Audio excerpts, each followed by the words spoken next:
So on that particular interview date, I had 3 interviews on the same day, and I got selected. In all the interviews, the DSA questions that they asked were, I would say, lead code medium to hard. They asked me dynamic programming and graphs. I remember applying to hundreds of openings. So there were internships, there were new grad openings, and I applied to a lot of them. And I think the recruiter saw one of those profiles and mailed me.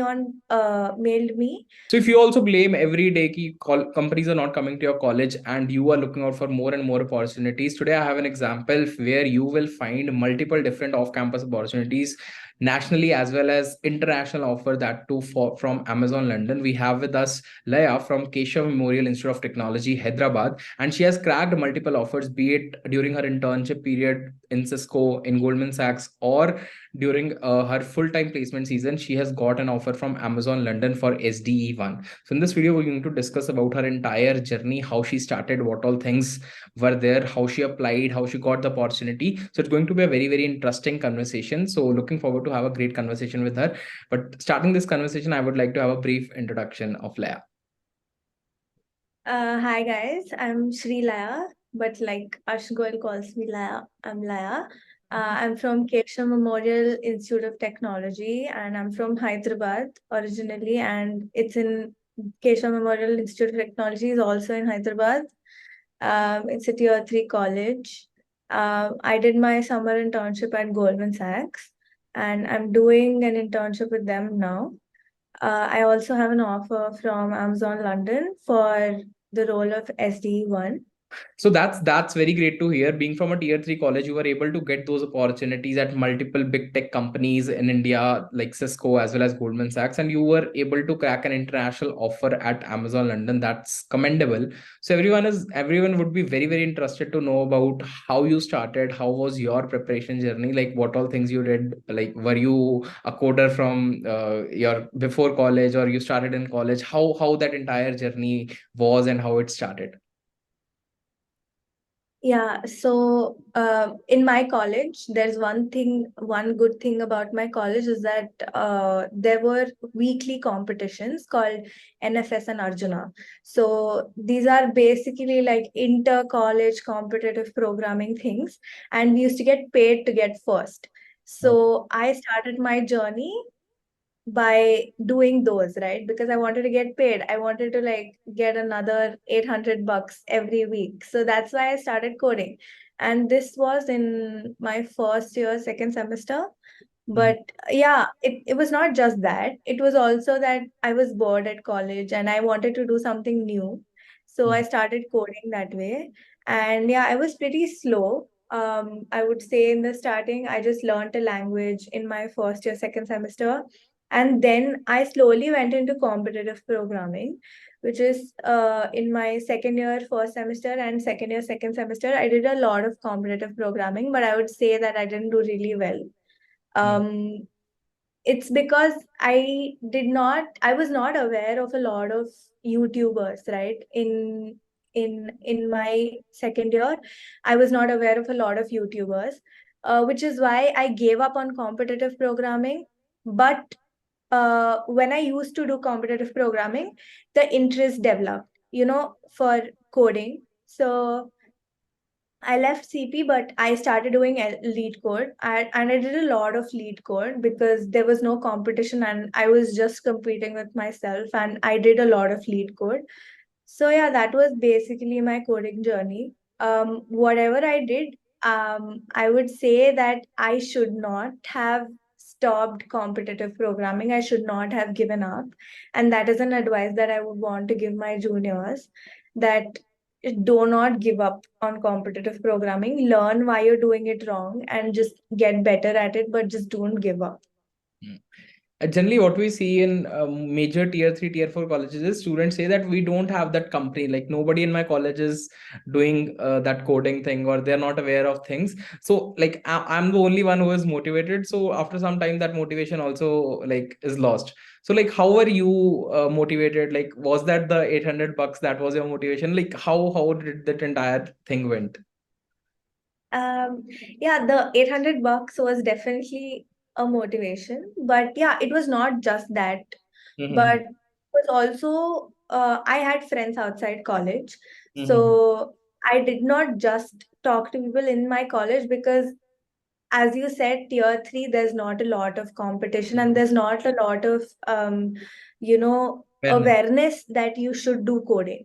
So yeah, I would say that you should have friends outside of your college, and you should have mentors outside of your college, and you should probably just ping somebody on LinkedIn. You can probably ping me also. I can also help you. You just have to communicate and ask your questions, and one of anybody on LinkedIn will help you in the Mm. end. So communication is really important that way. Yeah. Also, before we move ahead with this video, let me tell you about a special student job fair that is being organized by Geeks for Geeks, in which you can get multiple different internships as well as full-time opportunities. Let's go and see how it looks and what all opportunities do you have for yourself. So here you can see there are multiple different companies which are hiring for different roles. You can see multiple different startups hiring for experience ranges, also for freshers, also for internships also, right? So you can check out, you can apply filters here, you can choose jobs that you like. Let's say if you're applying for certain jobs with a certain salary limit, right? So you can sort your jobs based upon your salary. Also, any particular location preference you have, let's say you are looking out for jobs in Bangalore, then you can search Bangalore. Here you can search for number of years of experience. Let's say you are less than 1 year of experience, you can click less than year of experience. Designation, you can search for whatsoever job you want for. Let's say you want a software engineer job, so you can click a software engineer 2, junior software engineer Python. So you can select salary range, you can select whatever you're expecting, and you will be able to see so many jobs out there on their platform. You can apply for all these opportunities, and this will be open from 25th April to 25th May. Every day new jobs will be added, and you can apply for all those. So you need to keep yourself updated with the job portal every single day, because you might get lucky on any single day, because you might get that dream job or dream internship at your dream startup. So what are you waiting for? Check out the link in the description below. Make sure you do register for it right away. Apply for all the jobs and internship opportunities that are relevant to you, and get that dream job. Like, definitely there are mentors available everywhere. Yeah. You just need to Yeah. find it out yourself. You just need to put in that initial effort. That is very, very important. Even if you are from a Ex- tier 3, tier 5 college where there's no coding culture, nothing, you can do it, you can achieve it. Everything is available on social media, everything, literally everything. Right? Exactly. True. Great. So coming up on to the offers that you have got, like multiple people would be interested in knowing how you got this opportunity. Let's say first we talk about Amazon, right? You got an opportunity at Amazon London for SD1. So like, how did you get to know about this opportunity? How do you apply? What was the entire process? So would like you to just elaborate whatever you have had your experience. Um, for Amazon London, I actually don't remember applying on careers portal for that particular job role that they sent me an interview link for. Mhm. But I remember applying to hundreds of openings. So there were internships, there were new grad openings, and I applied to a lot of them. And I think the recruiter saw one of those profiles and mailed me for an interview. So it was the first interview that I gave was for Amazon Dublin and was not for Amazon London. It was later converted to Amazon London. But yeah, I would say that apply on Amazon careers portal to as many jobs as you can see, as you can find. Apply to those many jobs, because we don't know which recruiter is looking at which Mhm. job profile, right? So just apply and see at which date that job was posted on. So you keep that in mind also and apply. And one of the recruiters will get back if your resume is right, if your resume is nice, and if they have a job role for you. Mhm. So yeah, so firstly, the interview mailed me for my interview preference dates, and it was for Amazon Dublin SD1. And I mailed them back with my interview preference dates, and they sent me a mail with the date and with the PDF of what might be asked and what all I might have to prepare for the Mhm. interview.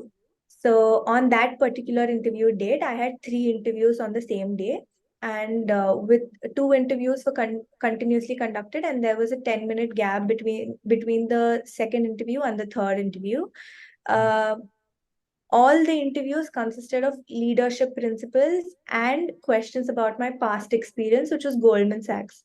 Mm-hmm. So I would say that while you're interning also, try to make as much as you can of your internship, because that internship or anything, or like open source or anything that you're doing, that particular project or internship or open source that you're doing is of a lot of importance. Because in my second interview, I was not able to do the complete lead code question that they had asked me, but they were pretty impressed. The interview was pretty impressed with my internship project. So that's why I went to the third interview and I got selected. In all the interviews, the DSA questions that they asked were, I would say, lead code medium to hard. They asked me dynamic programming and graphs. Yeah, dynamic programming and graphs is what they asked me. And in the second interview, I might have messed up a little bit, but they really liked my internship project. They asked me questions on it. And yeah, the interviewer told me also that he was very impressed with the internship project. Yeah. Okay, So great. I got the result in like 2 to 3 days.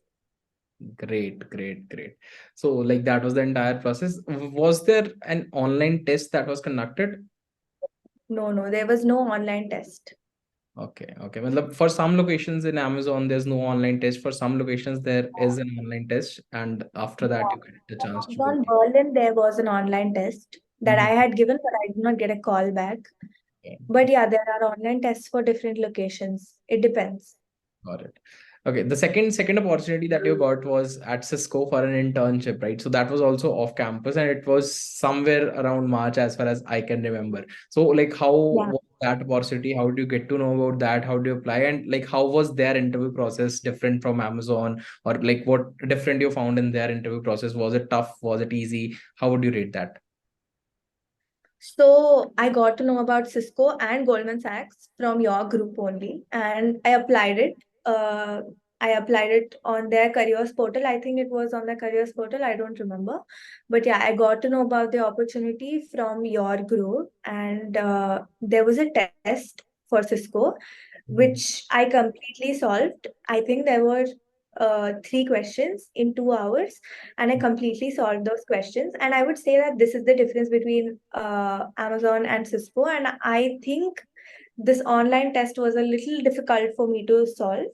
But yeah, this is the difference. And I got a call back from them after the test for an interview.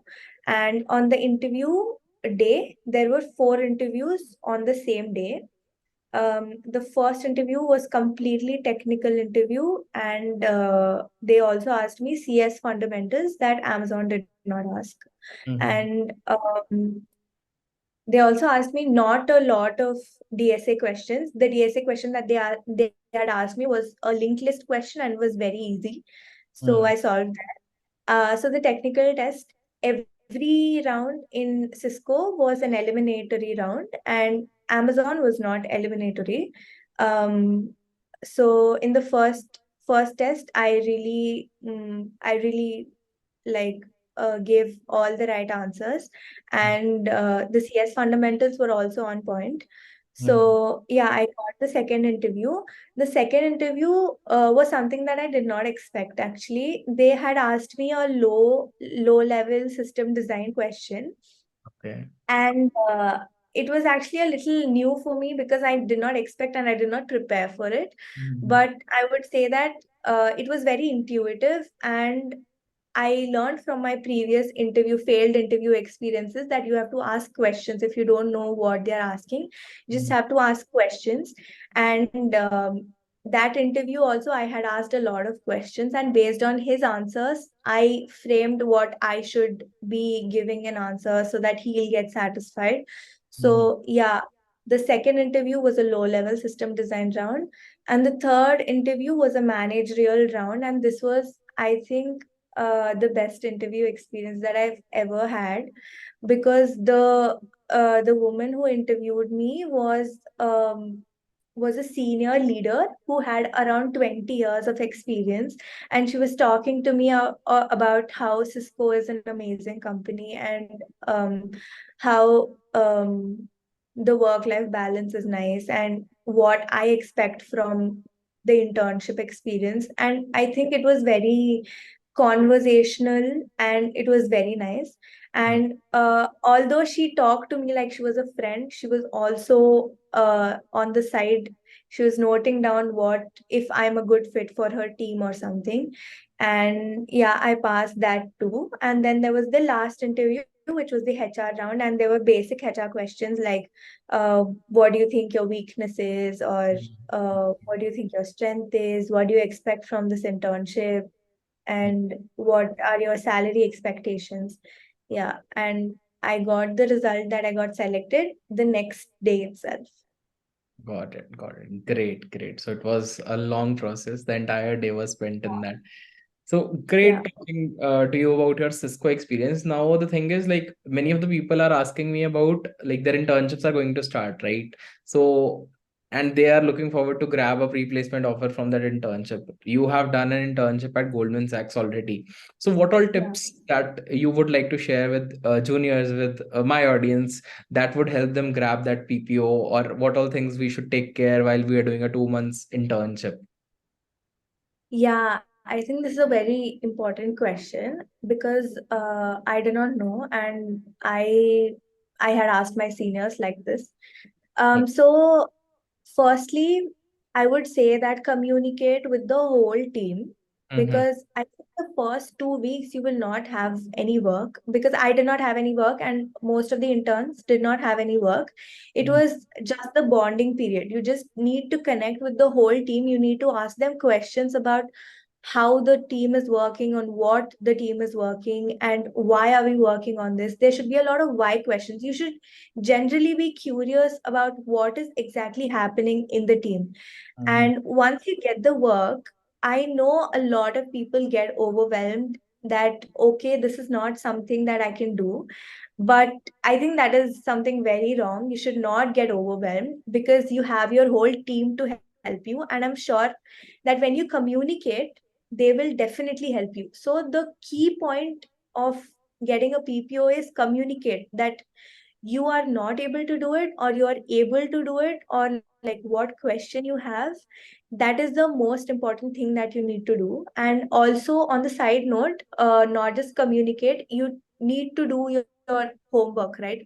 You need to, if they are working on Java or like React or something like that, you need to learn that technology beforehand while you're in the bonding period. In the 2 weeks, you need to learn about that technology, and you need to get better at it, so that you don't ask stupid questions. You you should ask questions, but not so stupid questions like, what is system dot out dot println or something like that. Not so stupid. You need to have done a homework to show them that you're working hard, but also that you need to communicate that I need help. Got it. So that definitely helps. Great. So, like, it's majorly what I would say is communication, right? If you're able to communicate well with your team members, if you're able to present what you're doing in front of others, Yeah. that makes the difference between a non-performing intern or a performing intern, and that is an ultimate factor for your getting a PPO or not. Great talking. One more thing, like, you have talked about your preparation journey, right? So, what all particular things you followed for, let's say, data structural algorithms, for CS fundamentals, like, which all resources you followed while you were preparing, and, like, I would like to share with the audience so that they can also benefit. So for CS fundamentals, I completely followed Gate Smashers, and I Mm, think just normal videos on YouTube work. mm, And for data structures and algorithms, I follow different YouTubers. Mostly, I really like Striver, and I also did a lot of pep coding, mm, and Aditya Verma. So all these YouTubers I had followed very religiously. Yeah, for every interview, I had done Stiver's sheet. So it's like you just choose and pick what's from wherever you are understanding the best, right? It's not just Yeah, one person. Let's say if you're liking one particular topic that an individual has taught, go for that. Second topic, someone else might have taught it better, go for that. So it's your individual choice. Choose and pick as per what you are understanding better, right? That's the best strategy while calculating the resource or while knowing ki who is the best or not, right? yeah, and what you are weak at, you just need to choose and pick. Yeah. Yeah, thank you so much, Laya, for this session. I hope this would be very, very helpful for people who are looking out for such amazing offers coming from such a community, coming from such a college. It would be a kind of motivation for each one of them listening to your journey and knowing more about you. Thank you so much for your time, for sharing your journey. It was lovely talking to all of you. Wishing you the best for your job, full-time job at Amazon, and see you sometime soon. Thank you. Thank you so much.